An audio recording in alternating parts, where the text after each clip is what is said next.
కష్టాలు నష్టాలు చాలాసార్లు చెప్పాను నేను.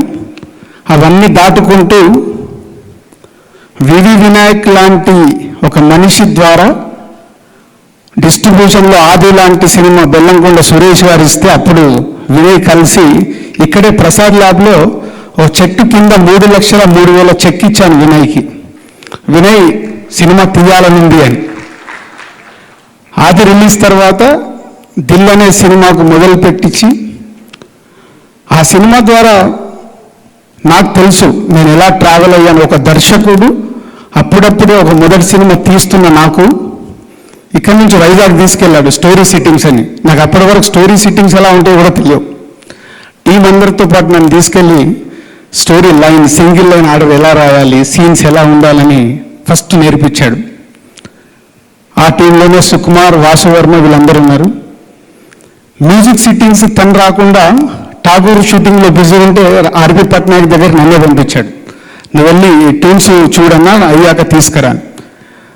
దుబాయ్ షూటింగ్ ఉంటే మమ్మల్ని పంపించాడు, మీరు వెళ్ళి సాంగ్ తీసుకురాని. అంటే ఒక మొదటి సినిమాకి నేను ఎంత నేర్చుకోవాలో అంత అవకాశం ఇచ్చాడు వివి వినాయక్. ఆ సినిమా ద్వారా ఒక దిల్ అనే టైటిల్ని ఇంటి పేరుగా మార్చేశాడు వివి వినాయక్.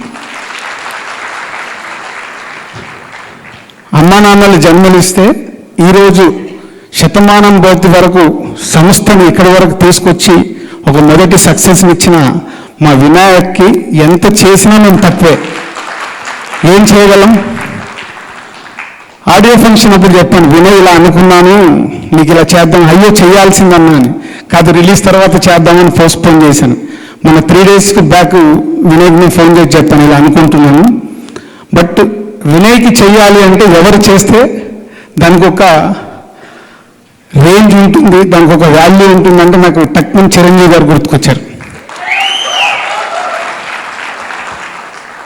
సినిమా జనవరి 14 సినిమా రిలీజ్ అవుతే చిరంజీవి గారికి జనవరి 11 రిలీజ్ అయ్యి సెన్సేషనల్ హిట్. నేను సినిమా ఇండస్ట్రీ నుంచి చాలా తక్కువ ఫోన్ కాల్స్ వచ్చాయి. సినిమా ఎలా ఉందంటే 2 పెద్ద సినిమాల మధ్యలో రిలీజ్ అయింది కాబట్టి ఇండస్ట్రీ నుంచి నాకు అంత రెస్పాన్స్ అందలే. చాలా క్లోజ్గా ఉన్నాళ్ళు ఒకరిద్దరు తప్పే. 3వ రోజు ఎప్పుడో సాయంత్రం కూడా ఒక నంబర్ వచ్చింది, నా ఫోన్లో ఫీడ్ అయింది లేదు, నేను మిస్డ్ కాల్ వదిలేసాను, తర్వాత చూసి ఎంతకైనా మంచిది అని రీకాల్ చేస్తే నేను చిరంజీవిని అన్నాడు. ఒక్క నిమిషం సార్ కంగ్రాట్స్ రాజు, నీ సినిమా చాలా బాగుందని చెప్తున్నారు. సో సినిమా ఇండస్ట్రీ అన్ని సినిమాలతో బాగుండాలని, తన సినిమా పెద్ద హిట్ అయినా ఒక చిన్న సినిమా ఆడుతుంది అంటే ఎంకరేజ్ చేశారు ఆ రోజు 3వ రోజు చిరంజీవి గారు. సో ఇమ్మీడియట్లీ నేను చిరంజీవి గారి దగ్గర నెక్స్ట్ డేనే వెళ్ళిపోయి ఈ కార్యక్రమం గురించి చెప్పాను, ఇలా అనుకుంటున్నాను సార్. మా అమ్మా నాన్నలు వినాయక్ వాళ్ళు జన్మనిస్తే సినిమా ఇండస్ట్రీలో ఇందాక నేను చెప్పినట్టు ఒక దిల్ నుంచి వాళ్ళ శతమానం భవతి వరకు ఒక 8 మంది కొత్త దర్శకుల్ని ఇండస్ట్రీకి ఇంట్రడ్యూస్ చేసే అవకాశం దక్కింది. మాకు మంచి మంచి సినిమాలు తీయడానికి అవకాశం దక్కింది. సో ఈరోజు శతమానం భవతి చాలామంది మన లైఫ్లో అందరం మాతో సహా అమ్మా నాన్నలకు మనకు ఇవ్వటానికి మన దగ్గర టైం లేదు. ఇంకో సినిమా స్టోరీ ఉందంటే నేను 6 గంటలు లేచి వెళ్తాను, కానీ 6 గంటలకు వెళ్ళి అమ్మనో నాన్ననో పలకరించడానికి మన దగ్గర టైం లేదు. అదే శతమానం భవతి ఈరోజు ప్రేక్షకులకి అంత మనసుల్లోకి వెళ్ళిందంటే అందరికీ తెలుసు మనం చేస్తున్న తప్పేంటో. మన దగ్గర అన్నిటికీ సమయం దొరుకుతుంది, కానీ మన కన్న వాళ్ళకి ఇవ్వడానికి సమయం లేదు మన దగ్గర.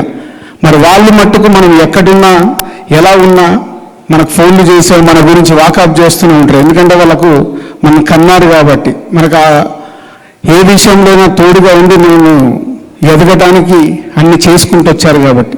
సో ఈ శతమానం భవతి అందరి అమ్మా నాన్నలకి అంకితం. సో మీరు ఈ సినిమాని వల్ల తెలుగు ప్రేక్షకులు ఎక్కడికో తీసుకెళ్లారు. సో ఒక సినిమా ద్వారా డబ్బు ఎంత వస్తుందో అని కాదు, ఒక సినిమా ద్వారా ఒక మంచి సినిమా ప్రేక్షకుల దగ్గరికి వెళ్ళినప్పుడు ఎలా ఉంటుందో తెలుస్తుంది. ఈరోజు చిరంజీవి గారు ఉదయం మేము కలిసినప్పుడు కూడా అదే చెప్పారు. నాకు గుర్తుంది సార్, పరుగు అనే సినిమా ఆడియో ఫంక్షన్లోనే చిరంజీవి గారు ఈ సంస్థని ఒక రామానాయుడు గారి సంస్థలాగా, ఒక చక్రపాణి నాగిరెడ్డి గారు వాళ్ళ సంస్థలాగా మీరు